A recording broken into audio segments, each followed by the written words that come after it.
Deuteronomio capítulo 4. La semana pasada vimos los primeros 8 versículos y llamamos este pasaje que obediencia a Dios es igual a sabiduría. Hemos estado viendo que el creyente tiene victoria cuando obedece a Dios. El creyente es más fuerte cuando obedece a Dios.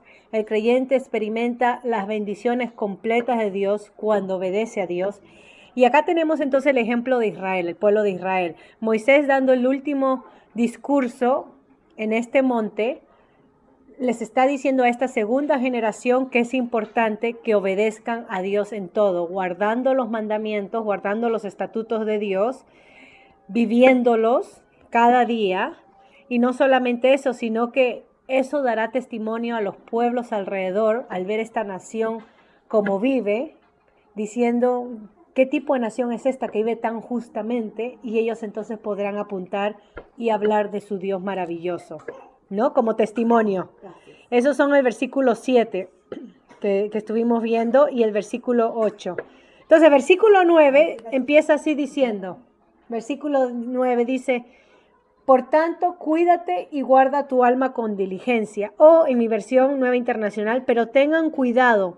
Presten atención y no olviden las cosas que han visto sus ojos, ni las aparten de su corazón. Y esta palabra, esta frase, guárdate o guarda, tiene el sentido de obedecer nuevamente, ¿ok? De guardar al actuar.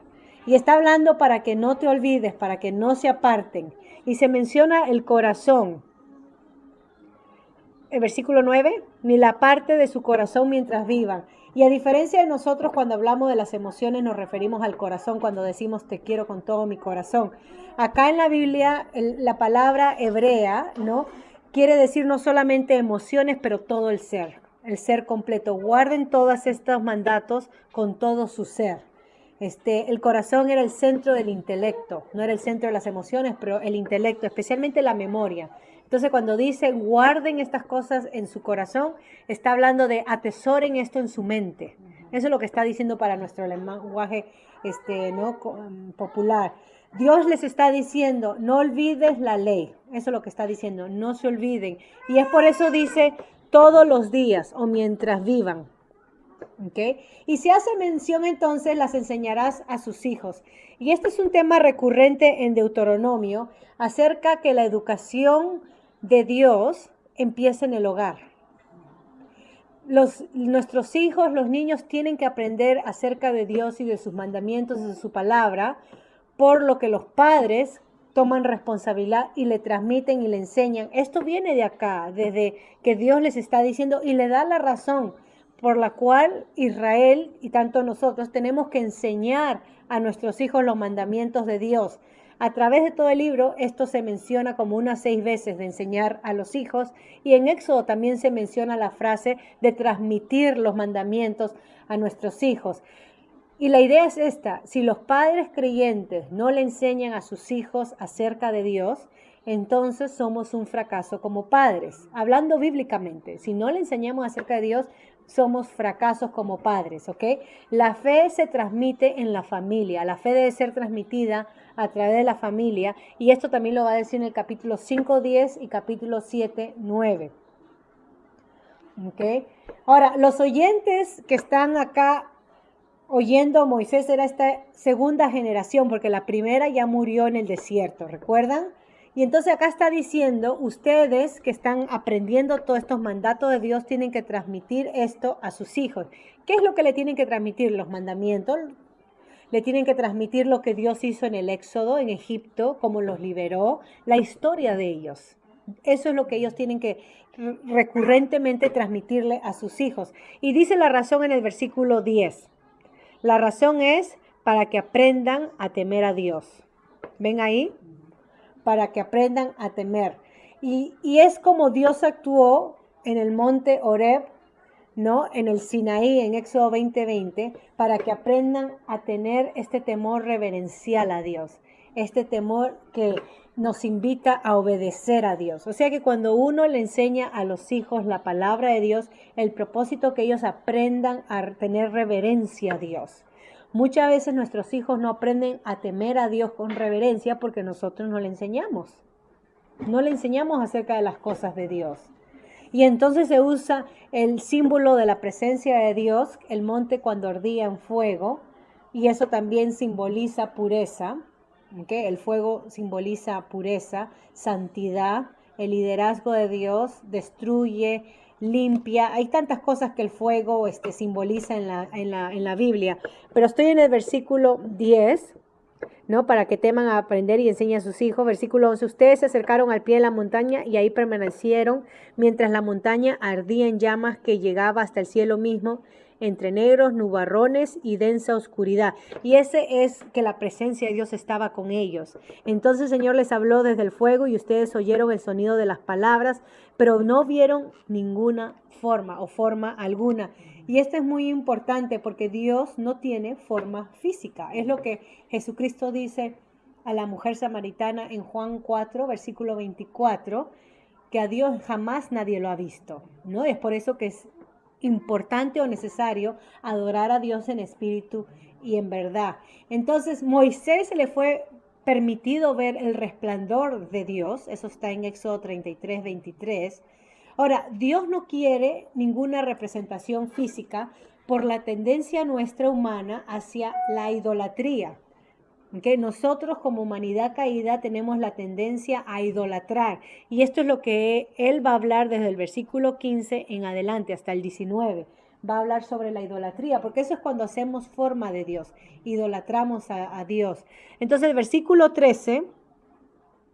¿no? Dios le dio a conocer su pacto, los 10 mandamientos que escribió para que los pusieran en práctica. Eso es lo que vimos, que Santiago habla que la ley de Dios es buena y ha sido dada, Pablo también habla, para que obedezcamos la ley de Dios, para que la guardamos, ¿ok? Y cuando habla del pacto se refiere al pacto que hizo con el pueblo de Israel en el Sinaí. Ahí entró Dios en matrimonio, en pacto con su pueblo. Esto es muy importante porque Dios, antes de darle la ley a su pueblo, los libera de Egipto. Recuerden que el pueblo estaba esclavo en Egipto, Éxodo, los primeros capítulos. Dios no le da la ley al pueblo en Egipto diciendo, ¿van a obedecer? Sí, ok, los libero. Dios primero los libera, les da la salvación y al darles la salvación de la tiranía, de la opresión de Egipto, hace pacto con ellos para que obedezcan su ley.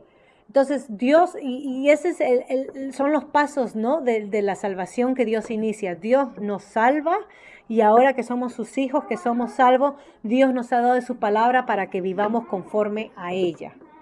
¿Okay? Dios no nos tira su palabra a la humanidad y dice, si obedecen, son mis hijos, si no obedecen, no son mis hijos.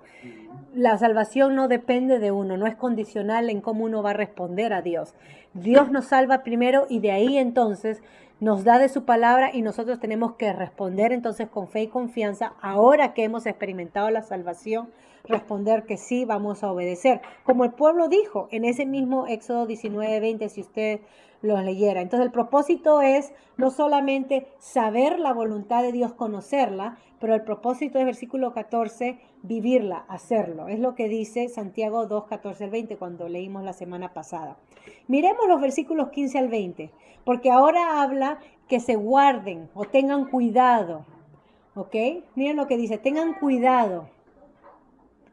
Y les da entonces, les avisa y les dice a ellos algo muy importante. Le dice, versión nueva internacional que tengo, el día que el Señor les habló en Horeb, este es el Sinaí, ¿ok? En Deuteronomio se le menciona como Horeb, el monte Horeb, pero es el Sinaí de Éxodo. En medio del fuego ustedes no vieron ninguna forma, porque ya hemos visto Dios es espíritu. Por lo tanto, tengan mucho cuidado de no corromperse haciendo ídolos o figuras que tengan alguna forma o imagen de hombre o de mujer.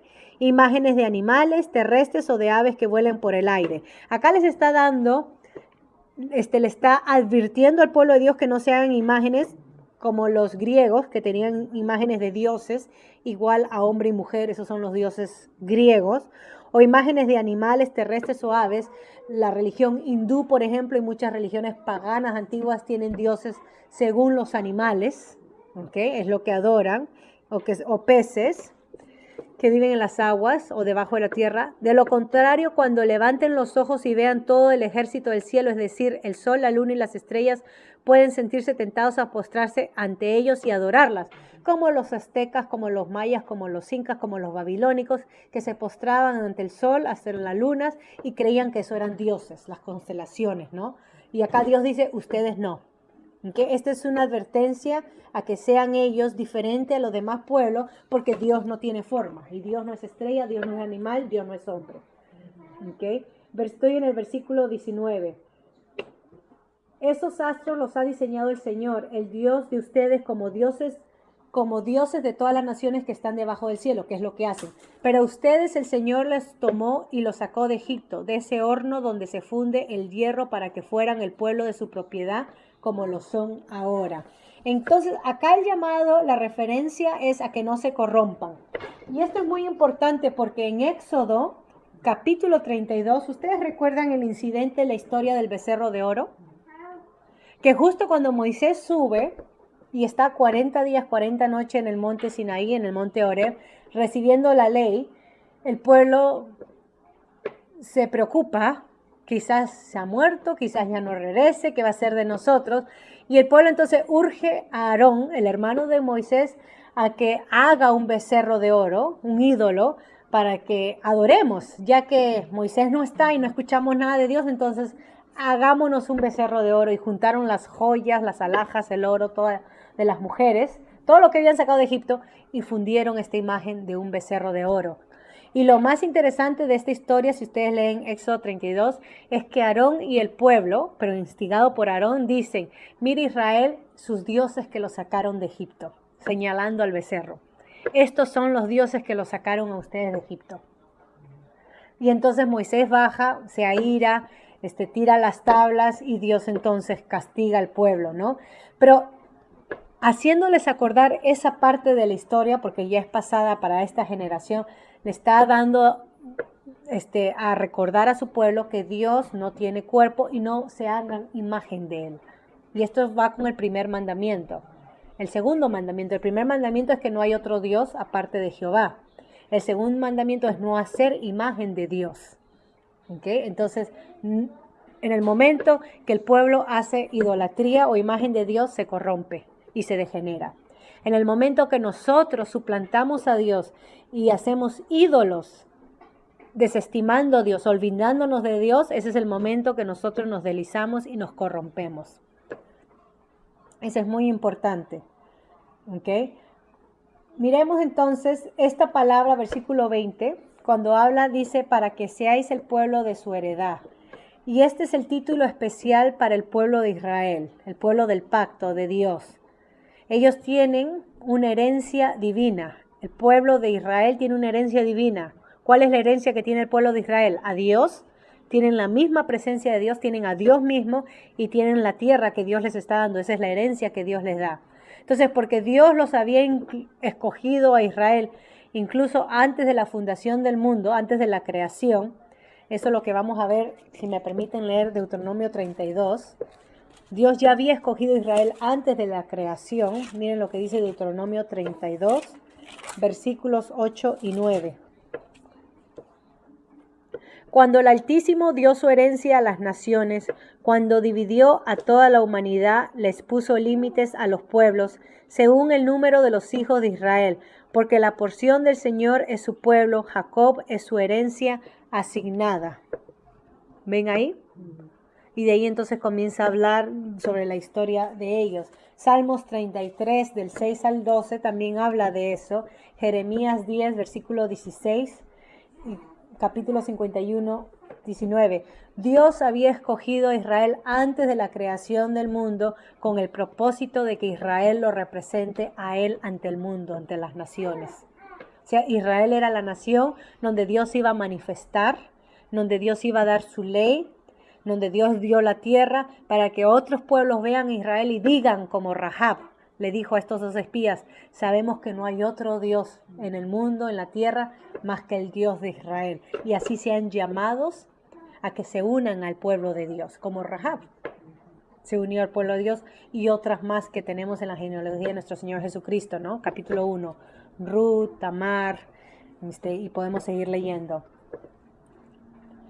Entonces, versículo 21 al 24 narra la historia cuando Moisés dice que Dios se enojó con él por causa de ellos. Y ya hemos leído y hablado de este pasaje.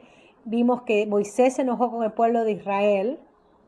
Pedían agua, Dios le dice, háblale a la roca o anda a la roca, y él se enoja y no cree, según el pasaje en Números, es incrédulo a lo que Dios iba a hacer, y Dios entonces se enoja con Moisés y le dice, no vas a entrar a la tierra por esto. ¿Okay? Ese es el castigo por la desobediencia de ellos y por la desobediencia de Moisés. Todos serán castigados. Vemos y hemos visto que Dios no hace excepción de personas. Tanto al líder como al pueblo los castiga y no entran. ¿Okay? Eso lo vimos en Números 20, del versículo 7 al 13. Vuelve a repetir la frase esta 23, la frase frecuente. Dice, guardaos. ¿Ven ahí, versículo 23? En mi versión dice, tengan pues cuidado de no olvidar. Guardaos. Esta es la frase que se repite a través de este capítulo. Y lo importante es que entendamos que el pacto que Dios ha dado no deben de olvidarlo. ¿Okay? No deben de olvidarlo. Y se nos da una razón. Versículo 24. Se le describe a Dios de dos maneras. Dios es un Dios y se habla sobre fuego consumidor. ¿Ok? O sea, el Dios que da juicio al que viola el pacto. Es un Dios justo, es un Dios santo. Y la otra palabra que se da es Dios celoso. ¿Ven ahí? Y esto habla de su compromiso personal y amoroso con Israel. ¿Okay? Y es la analogía de un matrimonio. Es un Dios celoso. Es lo que Oseas describió en Oseas capítulo 1 al 3. Que Dios, cuando el pueblo de Israel quebranta el pacto, cuando el pueblo viola el pacto, resulta en rechazo. ¿Okay? Dios castiga y rechaza a esa generación que persiste en ser rebelde ante Él. ¿Okay? Y esta palabra, Dios celoso, tiene un significado amplio que denota pasión, ira, ¿okay? Competencia, devoción. Y es obviamente un lenguaje antropomórfico que describe en forma humana a Dios. Dios no es humano, pero lo describe con características humanas. ¿Okay? Entonces seguimos el versículo 25. Y dice, si después de haber tenido hijos y nietos, o sea que ya les ha dicho que ellos deben de enseñar las cosas de Dios, y de haber vivido en la tierra mucho tiempo, ustedes se corrompen y se fabrican ídolos y toda clase de figuras, haciéndose así lo malo ante el Señor su Dios y provocándose a ira. Y nuevamente, la idolatría está en paralelo con la corrupción. En el momento que el ser humano se hace idólatra, se corrompe. Corrompe la imagen de Dios en él. ¿Quién es el que lleva la imagen de Dios? ¿Un ídolo? Esto es lo que pretende hacer el ser humano, ¿no? Construye, taladra en la madera, construye un ídolo y pretende hacer la imagen de un Dios en ese ídolo. Pero lo que no entendemos es que cuando hacemos eso nos corrompemos. ¿Por qué nos corrompemos? Porque el ser humano está diseñado a llevar la imagen de Dios, no un ídolo. Nosotros somos los que estamos diseñados por Dios para reflejar su imagen. Eso es lo que nos dice Génesis 1 y 2, que a imagen de Dios, varón y hembra los creó. Entonces, cuando yo digo voy a fundir una imagen y voy a adorar, yo estoy rechazando el propósito de Dios para con mi vida. Yo estoy corrompiendo mi propósito. Estoy mal usando lo que yo fui creada a hacer, que es reflejar a mi Dios. Y entonces ahora el pueblo, no solamente como humanidad, pero como pueblo redimido, rescatado de Egipto, como pueblo elegido para llevar a las naciones el verdadero Dios, para hacerlo conocer, ellos no deben de hacerse de ninguna imagen, porque si no, se corrompen y Dios se enoja. Dios pone de testigo, ya estamos terminando, versículo 26, llama de testigos al cielo y a la tierra. Antiguamente se llamaba de testigos a personas más poderosas del que estaba haciendo el pacto. Así que si dos personas entraban en una transacción, quizás ponían de testigos al rey o al sacerdote. Pero como Dios no tiene a alguien superior a Él llama de testigos a la misma creación. ¿Ok? Dios no necesita de testigos espirituales o poderosos como las naciones o como los hititas de ese tiempo. ¿Ok? Y entonces llama a su creación física. Dios apela a ellas como testigos. Y también esto refleja la necesidad del sistema legal de Israel, que para poder hacer o cerrar cualquier contrato se necesitaba 2 a 3 testigos en un juicio. ¿Okay? Eso era parte de lo que Deuteronomio y Éxodo 35:30 llaman, que para poder cerrar un contrato se necesitaba 2 o 3 testigos, o para acusar a alguien se necesitaba 2 o 3 testigos. ¿Okay? Y entonces se dice, estoy en el versículo 26, miren, llama de testigos de que muy pronto desaparecerán de la tierra que van a poseer al cruzar el Jordán. No vivirán allí mucho tiempo, sino que serán destruidos por completo. ¿Cuándo? Cuando hagan de idolatría, cuando se rebelen contra Dios. Dios ya les está cantando su futuro si son rebeldes y desobedientes. No necesitan acá tener una brújula ni una bola de cristal para adivinar el futuro. Dios les está diciendo, en el momento que ustedes transgredan mi ley y se vuelvan idólatras, corrompiendo la imagen que yo os he puesto en ustedes, en ese momento estas son las consecuencias de su pecado. ¿Ok? Que no van a ser destruidos. Versículo 27, no solamente van a ser destruidos de su tierra, y uno preguntará cómo es que Dios puede destruirlos de la tierra. Bueno, trayendo guerra contra ellos. Cuando otras naciones se ensañan contra Israel y le llaman guerra, es una forma de traer destrucción. No solamente en guerra, pero versículo 27, el Señor los dispersará entre las naciones y entre todas ellas solo quedará esparcidos unos pocos. Y acá está hablando sobre ser llevados cautivos, repartidos a otras tierras.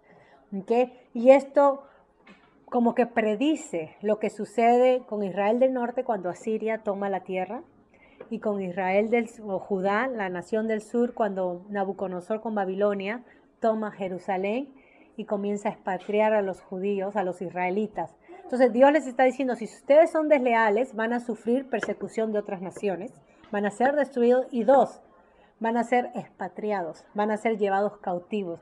Y acá estamos hablando años antes de que suceda, pero Dios ya les está cantando las mañanitas y les está diciendo, estas son las consecuencias de su desobediencia. Y versículo 27, a diferencia que le dijo a Abraham, y serán como la multitud de las estrellas o como la arena del mar, la consecuencia, quedaréis pocos en número. ¿Ven ahí? Y esa es parte de las consecuencias por quebrantar el pacto. Es lo opuesto a la bendición de Génesis 15:5. Y no solamente eso, pero serán llevados a otras tierras. Y versículo 28. Allí ustedes adorarán a dioses de madera y de piedra, hechos por seres humanos, dioses que no pueden ver, ni oír, ni comer, ni oler. Y esta es una ironía, porque ellos fueron expatriados o llevados cautivos por volverse idólatras, por volverse rebeldes. Dios dice, ¿quieren ser idólatras? Ok, los voy a llevar a otra tierra para que allá sean idólatras con toda libertad, porque acá en mi tierra no quiero idolatría. No es como un padre de casa que le dice a su hijo, ¿quieres portarte de esa manera? Chao, afuera. Allá, en tu apartamento, en tu casa, puedes hacer lo que tú quieras y hacer lo que, pero acá bajo mi techo no. Eso es lo que Dios les está diciendo.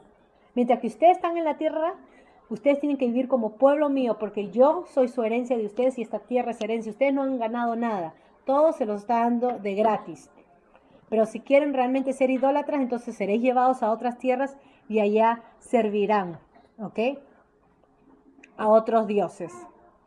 Y entonces cuando estén en otra tierra, lamentándose, siendo oprimidos en otra cultura, lenguaje, esto pasará, versículo 29. Pero si desde allí, miren la misericordia de Dios, buscas al Señor tu Dios con todo tu corazón, y acá con toda tu voluntad está hablando, ¿no? Dice, esto es hermoso, ¿no? Porque, y con toda tu alma lo encontrarás. O sea que acá está diciendo Dios que si allá en la otra tierra buscaran a Dios, Dios está diciendo que la restauración se da.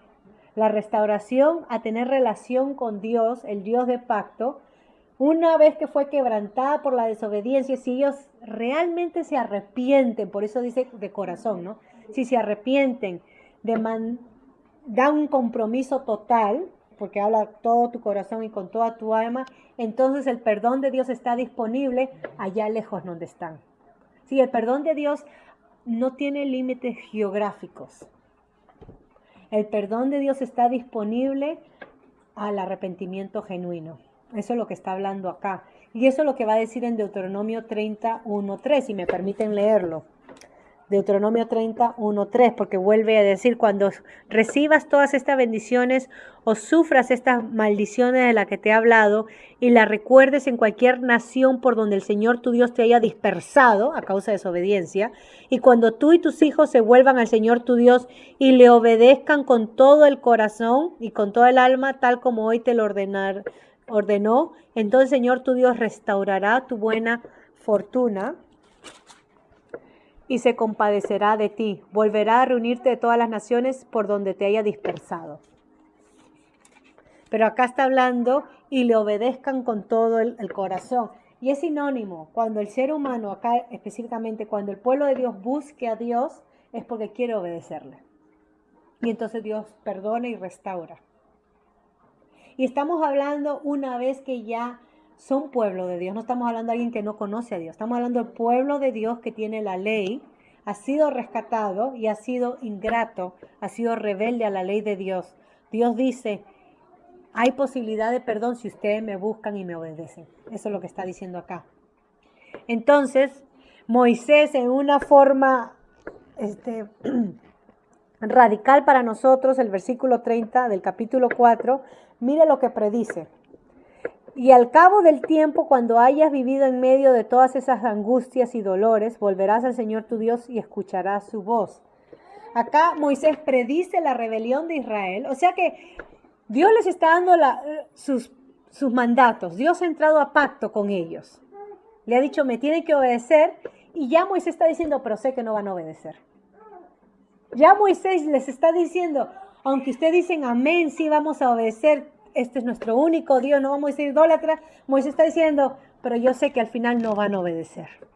Y esa es la condición humana. El ser humano no puede obedecer a Dios por sí solo.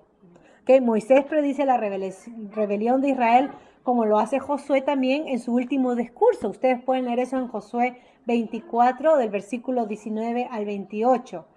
La caída, hablando de Adán y Eva, ¿no? La caída ha dañado espiritualmente la capacidad humana de obedecer a Dios. Nosotros por nuestras propias fuerzas, teniendo la ley de Dios, no podemos obedecerlo. Ese es el argumento de Pablo en Romanos 1 al 3, en Gálatas capítulo 3. Entonces, ¿por qué Dios da su ley si sabe que Israel no va a obedecer, Señor? No entiendo. Bueno, en Deuteronomio, al final vamos a leer que Dios va a hacer un cambio en ellos. Y dice que le cambiará el corazón de piedra a uno de carne. O sea que Dios creará en ellos la condición espiritual de poder obedecer. Esto va a ser algo que Dios va a hacer en Israel. Y nosotros podemos decir, y lo hizo con su iglesia. Ahora nosotros, como el nuevo Israel, el nuevo pueblo de Dios, la iglesia, la familia de Dios, no venimos como Israel que vino al monte. Nosotros no venimos a decir, Señor, sí te obedecemos y no podemos. Nosotros venimos confiadamente a Dios y podemos obedecerlo porque Él nos ha dado nueva vida, ha circuncidado nuestros corazones y tenemos de su Santo Espíritu para que nos haga o crea en nosotros la disposición de obedecer. O sea, el creyente sí puede obedecer a Dios. Israel estaba escaso en eso. Y es por eso que Moisés predice su rebeldía. ¿Ok? Y acá entonces estamos hablando de la predicción de los exilios que sucede con Asiria, 722 años antes de Cristo, y Babilonia. Tiene diferentes fechas, pero podemos decir 586. ¿Okay? Y verso 30 entonces, verso 30, estoy en Deuteronomio 4, verso 30, 31, porque el Señor tu Dios es un Dios compasivo que no te abandonará, ni te destruirá, ni se olvidará del pacto que mediante juramento hizo con sus antepasados. Dios es misericordioso, compasivo. Esta es la característica o varias características para describir al Dios de Israel. Cuando hablamos de compasivo, misericordioso, hablamos que Él es lento para la ira, que Él es grande en misericordia, que Él es grande en verdad, que Él perdona, que Él no abandona, que Dios, en un sentido, hablando humanamente, se arrepiente de hacerles mal o darles castigo a su pueblo, que Dios es grande, que Él guarda el pacto. Dice, no te dejará ni te destruirá, o mejor dicho, no te desamparará. No dejará que te arruines totalmente, no dejará que te pierdas. Dios de este pueblo rebelde salvará, aunque este pueblo diga no nos interesa a Dios y vamos a ser rebeldes, Dios hará algo para rescatar a este pueblo, a pesar de su ingratitud, de su olvido. Y este es un asunto de enseñanza bíblica teológico, ¿no? Que habla sobre la promesa de Dios, que Dios demanda de su pueblo obediencia, pero sabemos que el pueblo no obedece 100%. Pero a pesar de eso, Dios es compasivo y permite tener una relación con este pueblo. Ahora, ¿cómo es que Dios crea una relación con este pueblo Israel pecaminoso, rebelde? Porque después en Éxodo, y vamos a ver, Deuteronomio no habla mucho de esto, es más Levíticos y Éxodo, Dios instituye el sistema de los sacrificios. En el momento que Dios, entonces vemos, miren el orden, Dios salva a Israel de Egipto, primero lo salva. No hace una encuesta, ¿me van a obedecer? No, entonces se quedan. No, Él salva a todo ese pueblo rebelde, a pesar de que no creían, y a cada rato se lamentaban, para esto nos ha sacado, para matarnos en el desierto, sabemos su cántico. Dios los salva, hace pacto con ellos dándoles su ley, pero como saben que son pecaminosos, duros, tercos, inmediatamente después de la ley, Dios instituye el sistema de sacrificio. ¿Por qué? ¿Por qué Dios instituye el sistema de sacrificio? Porque eso permitía de que ellos puedan arrepentirse de sus pecados y venir en arrepentimiento a Dios. Y le señalaba al pueblo que la paga del pecado es muerte. Alguien tiene que pagar, algo tiene que pagar, y en el Antiguo Testamento eran los animales. Entonces Israel creció en su historia como nación, escuchando los gemidos de los cabritos y las ovejas. Ellos crecieron escuchando, porque ese era el gemido de su alma que demandaba perdón de Dios por ser rebeldes. ¿Okay? La incapacidad de Israel de mantener el pacto se registra a través de toda la historia. Entonces, ¿qué tenemos acá? Bueno, terminamos. Voy a volver a leer porque me encanta regresar a este pasaje. Primera de Corintios, capítulo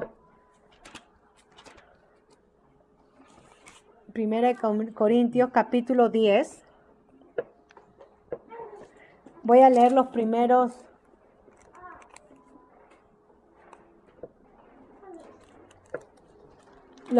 13 versículos porque esto tiene, y con esto termino entonces.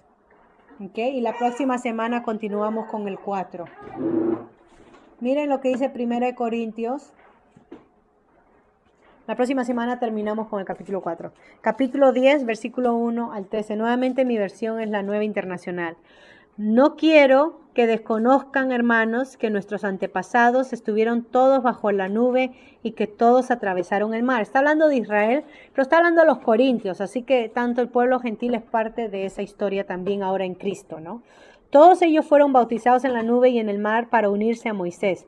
Todos también comieron el mismo alimento espiritual, el maná, y tomaron la misma bebida espiritual, pues bebían de la roca espiritual que los acompañaba y la roca era Cristo. Sin embargo, la mayoría de ellos no agradaron a Dios y sus cuerpos quedaron tendidos en el desierto, esa generación primera que pasó. Todo esto sucedió para servirnos de ejemplo, a fin de que no nos apasionemos por lo malo, como Israel, como lo hicieron ellos. No sean idólatras, como lo fueron algunos de ellos. Según está escrito, se sentó el pueblo a comer y a beber y se entregó a desenfreno. No cometamos inmoralidad sexual como algunos lo hicieron, por lo que en un solo día perecieron 20,000. Tampoco pongamos a prueba al Señor como lo hicieron algunos y murieron víctimas de las serpientes, ni murmuren contra Dios como lo hicieron algunos y sucumbieron a manos del ángel destructor. Todo esto le sucedió, y acá está, para servir de ejemplo, y quedó escrito para advertencia nuestra, pues a nosotros nos ha llegado el fin de los tiempos. Por lo tanto, si alguien piensa que está firme, tenga cuidado de no caer. Ustedes no han sufrido ninguna tentación que no sea común al género humano, pero Dios es fiel. ¿Ves? Acá está la fidelidad de Dios que vemos acá con Israel, acá Pablo hablando. Dios es fiel y no permitirá que ustedes sean tentados más allá de lo que puedan aguantar. Más bien, cuando llegue la tentación, Él les dará también una salida a fin de que puedan resistir. Entonces Dios da su palabra para enseñarnos a nosotros a no cometer los mismos errores que el pueblo de Israel. Dios da su palabra para fortalecernos en nuestra fe. Dios da su palabra para que nosotros conozcamos quién es este Dios de Israel, lo conozcamos a Él. Dios da su palabra para que nosotros, cuando llegue la tentación, podamos resistir y ser fuertes. Todo esto lo tenemos en la palabra de Dios. Todo es lo que hace la palabra de Dios en nuestras vidas. Pero si nos olvidamos de ella, nos olvidamos de enseñarlas a nuestros hijos, de transmitirla a otra generación, ¿no? Si nos olvidamos de obedecerla, entonces nos rebelaremos, nos corrompiremos, seremos idólatras y nos olvidaremos como Israel. Entonces voy a acabar ahí porque es la advertencia que hemos recibido hoy y la próxima semana terminaremos con el capítulo 4.